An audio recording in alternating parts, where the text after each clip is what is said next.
Онлайн нике кыйса болобу болбойбу деген маселе. Мен bir сабактарда айтылган экен. Онлайн нике кыйса боло берет, шариятыбызда дурус деген. Онлайн деген эмне? Азыркы мезгилдеги телефон, Telegram, WhatsApp же болбосо башка программалар менен алыскы аралыктан нике кыйуу. Анан адамдар илимдин тилин билбегенден кийин, илимдин эрежесин билбегенден кийин өзүн кармаганы абзел болот. Же болбосо бир нерсеге жооп берерде, же болбосо бир нерсеге өзүнүн пикирин айтууда илимдин эрежесиндеги анан пикирди айтыш керек. Өзүңүн жанагы колбаса жеп жүргөн пикириңде эмес. Бай илимдин эрежесин айтыш керек. Ошондой айтса түгүнө кээ жазып мага да балдар да жөнөтүп атышат. Анда экөө онлайн нике кыйылып жашап ала турган болсо, жакындашуу дагы онлайн болобу деп. Ушунда кандай болсун, 21-кылымда мында жакшыраак болгонун жазайын дедим. Ооба, сен скайнер кылып жөнөт, тияктан принтерден чыгарып алсын депчи. Мынчалык эмес да, баягы шылдың иретинде айтылып атат да. Негизи биздин айтылган ар бир маселебиз шариаттын негизинде, эрежелердин негизинде. Мен бул маселеге жооп берүүдөн мурда бир олуттуу маселеге токтолоюн деп турам. Биздин шарият өкүмдөрү кандай алынат, аны баштан баштап айтып келе жатабыз да. Муштахид мутлактар, сахабалар, илимдин эң чокусуна чыккандар бизге эрежелерди түзүп берди. Ошолордун арасынан биздин улуу имамыбыз Имам Аъзам рахматуллахи алейхи бизге Курандан, сүннөттөн, хадистерден карап туруп бизге ушул мазхабты негиздеп берди. Ал Абу Ханифа негиздеген жок, ал ошо пайгамбарыбыздын хадисин, Аллах Тааланын аятын, сахабалардын фатваларын тартиптеп берди бизге. Эми андан кийинки жаңы пайда боло турган маселелерди биз кантип жооп беребиз? Эсиңиздерде болсо айтканбыз, өзү 500ге жетпеген, 500'ün тегерегинде аят бар экен, өкүм алына турган. 5000'nin тегерегинде хадис бар экен. Аны хижраттын 400-жылына чейин, башкача айтканда 4 кылым алымдар андан өкүмдү чыгарып, эрежелер түзүп койду. Эми азыркы заманда сен менен мен жаңы болгон маселелерге каяктан жооп беребиз? Куран хадистен, кээ бир адамдарыбыз сурап атат да, Куран хадистен бизге жооп берди.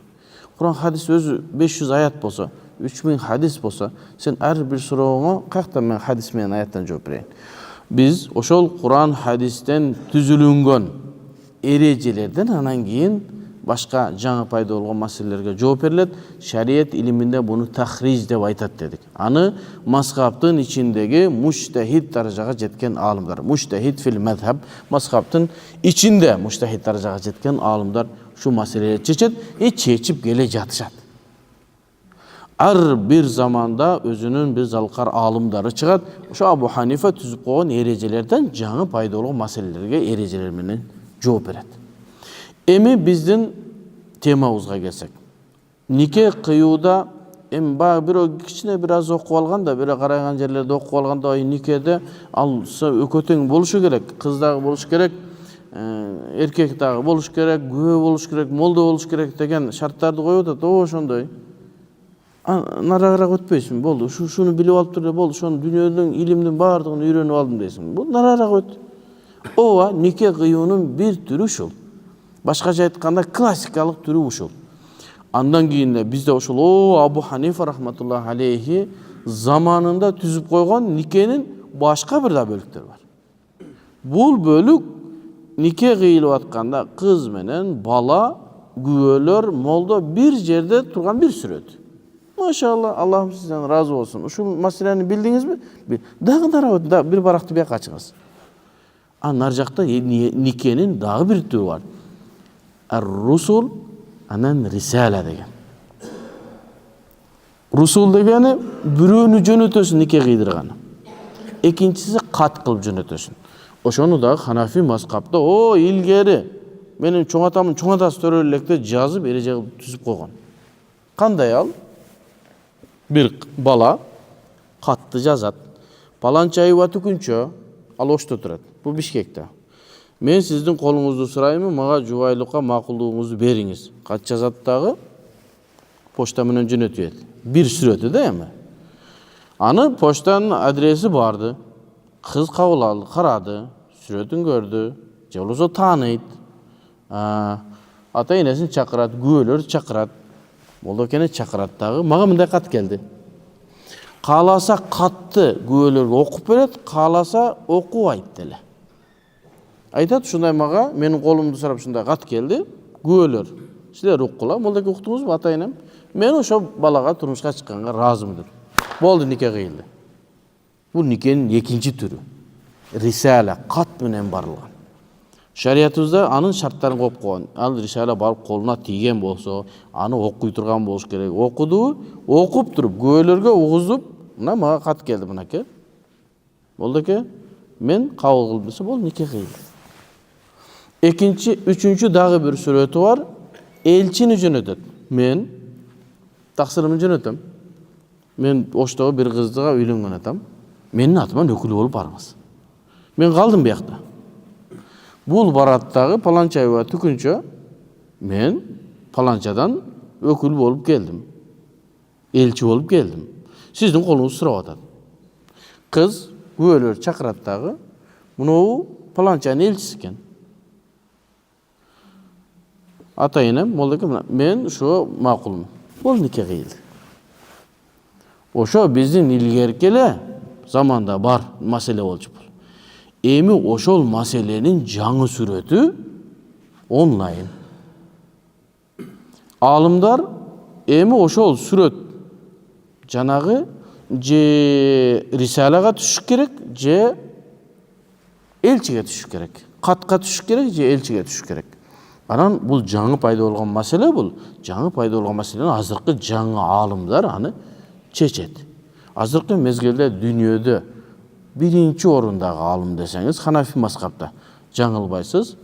Устазыбыз Шейх Салах Абул Хадж өзүнүн Субулул Уфах деген китеп жазган мындай кылып. Фи ахкам az-zawaj ва талак. Ханафи мазхабта мынанчалык бардык маселелерди өзүнө камтып, жалаң үйлөнүү өкүмдөрү жана талак өкүмдөрү боюнча жазылган китеп жаңы. Башка китептерде де бар. Өзүнчө жазылган китептерден Ханафи мазхабтан чыкпастан ушул китептен күчтүү китепти көрө элекмин мен. Бирөө мен көрдүм десе алып келсин. Устаз Салах Абул Хаждын 200-гө жакын, андан да көп Ханафи мазхаб боюнча жазган китеби бар. Анын жазган илим китептери университеттерде окулуп атат. Анан жана тахриж дедик го, мурдагы эрежелерден жаңы өкүмдөрдү окшогон алымдар чыгарат заманда. Чоң устаз кээ бир маселелерге жооп бербеди беле? Сөөктү жегенде кандай болот? Илгери болгон эмес, сөөктү куурдак кылып жана бир мезгил чыкты го, сөөк менен этти кошуп жегенчи. Ошого биринчилерден болуп киши жооп берди. Выделенияга дагы жооп берди. Аялдардын даратын бузау. Жаңы маселелерге ошондой ар бир замандын алымдары жооп берип турат.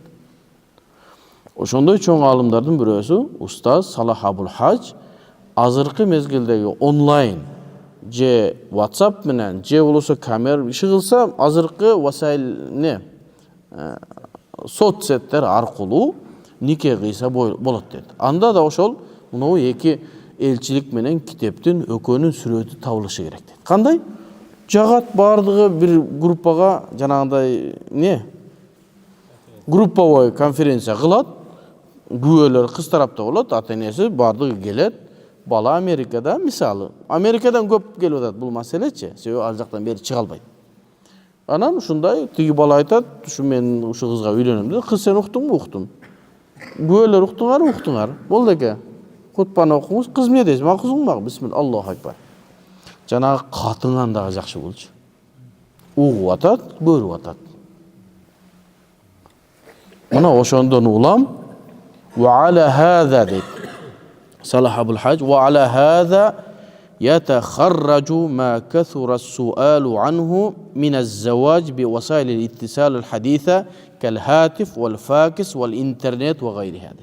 Мынау жогору жактагы жанагы элчи менен анан кол менен жазып, кат менен жазылган Ханафи мазхабтагы эрежеде мына ушул жаңы эрежени чыгарабыз. Азыркы мезгилде көп суралып аткан, адамдардын арасында көп талкууланып аткан zawaj, үйлөнүү азыркы мезгилдеги соцсеттер аркылуу дейт. Ал кайсы? Телефон, факс. Эми азыр факсты почти колдонбой эле калды окшойт, а? Азыр телефон, вал интернет жана башка нерсе менен. Жанагындай өзүңдө түз эфирде коюп. Идил хатиф ашбаху бир расул. Телефон менен сүйлөшүп нике кыюу жанагы элчини жөнөткөнгө окшош эле дейт. Элчини жөнөтүп, ошол адам менен нике кыйса дурус деп атабы? Эми телефон чалдың. Алло, кызга, ошо мен сени үйлөнөм. Ал громко говорит кылды. Күбөлөр уктугар, молдоке барып, ата-энем ыраазы болду, мен да ыраазымын. Бисмилла. Экинчиси. Вал факс, жана факс ашбах бир рисала. Эми факс менен жөнөтүү жана кат жөнөткөнгө окшош эле дейт. Экөө окшош эле дейт. Катты жөнөттү, тияктан кыз катты окуп туруп анан кийин никеси дурус болуп атпайбы? Эми ушу эмне дейли? Факста эле дейт. Факстан дагы катын жөнөткөн дейли. Эми азыр WhatsApp'тан деле тетрадка жазып туруп WhatsApp менен жөнөтөсүңбү? WhatsApp менен жөнөтсөң, бул эмне жанагы катка окшойт. Ал эми түз эфир кыла турган болсоң эмнеге окшойт? Элчиликке окшойт, а? Ва бил интернет иза кана каламан фалкаррасул. Эгер интернет аркылуу боло турган болсо, сүйлөшө турган болсо, каррасул жана барган элчиге окшош дейт. Ва иза кана китабатан, эми жазуу түрүндө боло турган болсо, факаррисала жана жазга кат жазууга окшош. Валлаху а'лам дейт. Эми китепте бар бекен? Мен өзүм ойман чыгарып турмунбу? Демек, сиздин акылыңызга туура келбеген нерсе жок деп билбеш керек, а? Адамдар өзүнүн билбеген нерсесинин жахили дейт, а? Жахил өзү билбеген нерсенин душманы дейт. Андан кийин да айтып коюш керек. Эгерде мажлис бир боло турган болсо, кыз да отурат, бала да отурат, күбөлөр да отурат, а? Секин кагазга жазып, кызга берип, кыз бүт окуп, жок болбойт андай. Себеби бир мажлисте, бир орунда отурганда жазган болбойт. Бир жерде отурасың, кулак шыбырап, мен неме менен элчи болуп барчы кызга деп айтпайсың, өзүң эле айтасың. Ал качан болот? Качан бир орунда болбой калганда, экинчи, үчүнчү жолдорду колдонсо болот. Бул маселени устаз Абул Хадж, Салах Абул Хадж Субулул Вифак китебинин 65-ci аятында карап таап алсын. Аллаху разы болsun.